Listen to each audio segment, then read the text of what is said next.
প্রিয় দর্শক, সবাইকে স্বাগত জানাচ্ছি। ছোটবেলা আমরা একটা কথা শুনতাম, টাকা কি গাছে ধরে নাকি? মা বাবা বলতো অযথা টাকা খরচ করিস না, টাকা কি গাছে ধরে?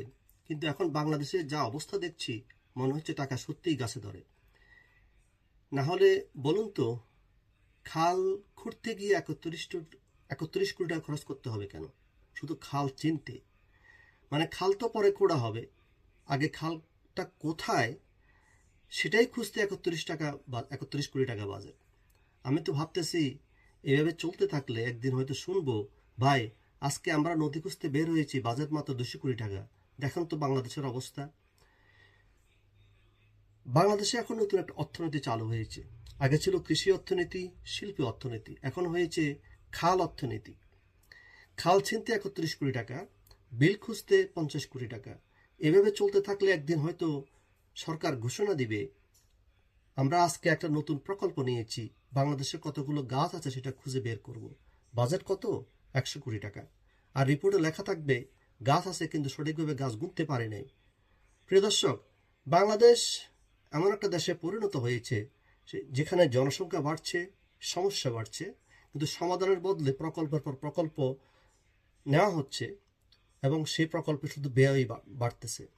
তাই প্রশ্ন হচ্ছে, শুধু খাল কাটা প্রকল্পগুলো সত্যিই কোনো সফলতা পাবে, নাকি শেষ পর্যন্ত খাল কম বিল বেশি, আর বিলের টাকা আরও বেশি আমাদেরকে খরচ করতে হবে জনগণের টাকায়? প্রিয় দর্শক, যে প্রসঙ্গটি বলছিলাম, বর্তমানে মাননীয় প্রধানমন্ত্রী তার বাবার পদাঙ্ক অনুসরণ করে খাল কাটা কর্মসূচি হাতে নিয়েছেন, খুবই ভালো কথা।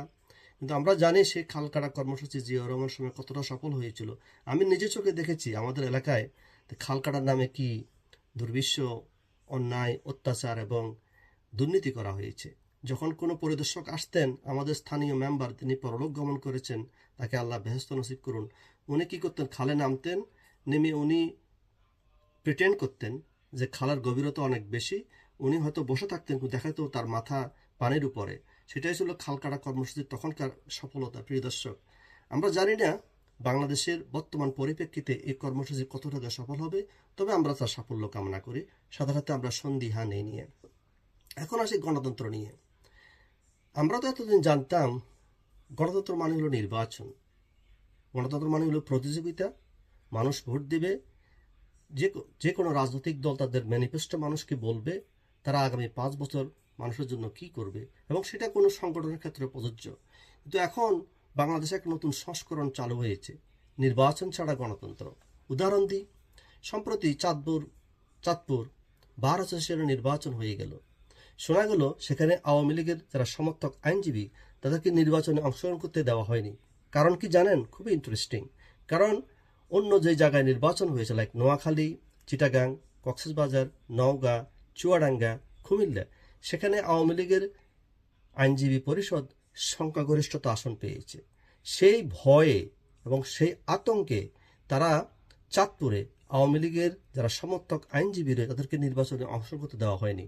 মানে প্রতিপক্ষকে মাঠে নামতে দেব না, তারপর বলবো আমরা জিতে গেছি। এটা এমন একটা ভাব, সেটা হলো ফুটবল ম্যাচ শুরু হওয়ার আগেই আপনি বলে দিলেন ব্রাজিল মাঠে নামতে পারবে না, তাই আর্জেন্টিনা 5-0 গোলে জিতে গেছে। এখন বলেন তো, এটা কি নির্বাচন? এটা কি গণতন্ত্র?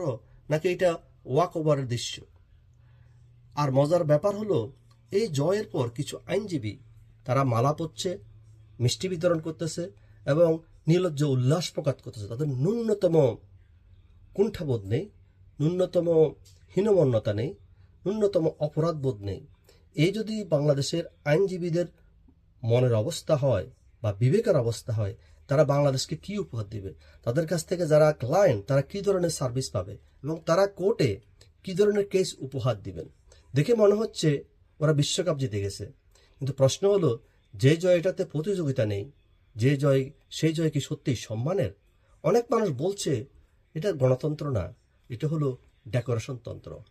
এখন আসি আর একটা প্রসঙ্গ নিয়ে, সেটা হলো কিছুদিন আগেও আমরা শুনতাম ঢাকা না দিল্লি, ঢাকা না দিল্লি, যে স্লোগান দিয়ে বাংলাদেশের মানুষকে বিভ্রান্ত করা হয়েছিল, রাজপথ কাঁপিয়ে দিয়েছিল।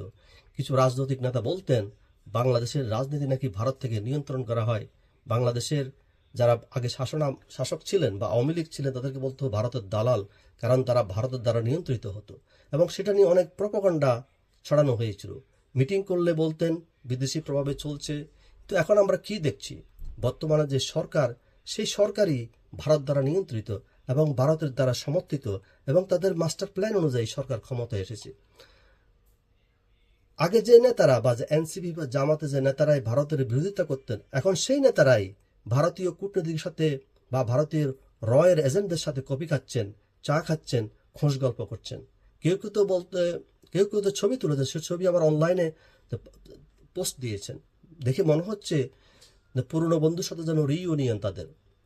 আমি তো ভাবি রাজনীতি আসলে একটা অদ্ভুত জিনিস।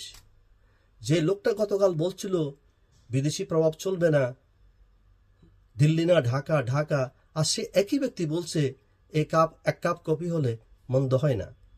এই জন্যই মানুষ এখন নতুন একটা শব্দ ব্যবহার করছে, সেটা হলো রাজনীতির সবচেয়ে বড় সমস্যা হলো মেমোরি লস।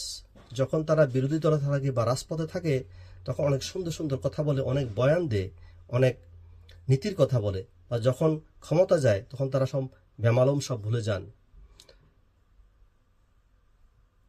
প্রিয় দর্শক, বাংলাদেশের রাজনীতি এমন একটা জায়গায় দাঁড়িয়েছে এখন, যেখানে খাল খুঁজতেই 31 টাকা ব্যয় করতে হয়, নির্বাচন ছাড়াই গণতন্ত্র হয়, আর গতকালের স্লোগান আজকের কফি মিটিং হয়ে যায়। তাই প্রশ্ন হলো, এই প্রশ্নটা আপনাদের কাছে রেখে গেলাম, এরা কি আসলে বাংলাদেশের প্রকৃত ভারত বিরোধিতা বা বাংলাদেশের প্রকৃত দেশপ্রেমিক? তারা কি গণতন্ত্রের রক্ষা কবচ, যারা ক্ষণে ক্ষণে তাদের রং বদলায়, তাদের অবস্থান বদলায়? এটা কি সত্যিই বাংলাদেশের গণতন্ত্রের অগ্রগতি, নাকি আমরা নতুন একটা রাজনৈতিক নাটকের দর্শক হয়ে গেছি? আপনারা মতামত জানাবেন। প্রিয় দর্শক, আজকে এই পর্যন্ত। Thanks for watching. বাই। আসসালামু আলাইকুম ওয়া রাহমাতুল্লাহি ওয়া বারাকাতুহু।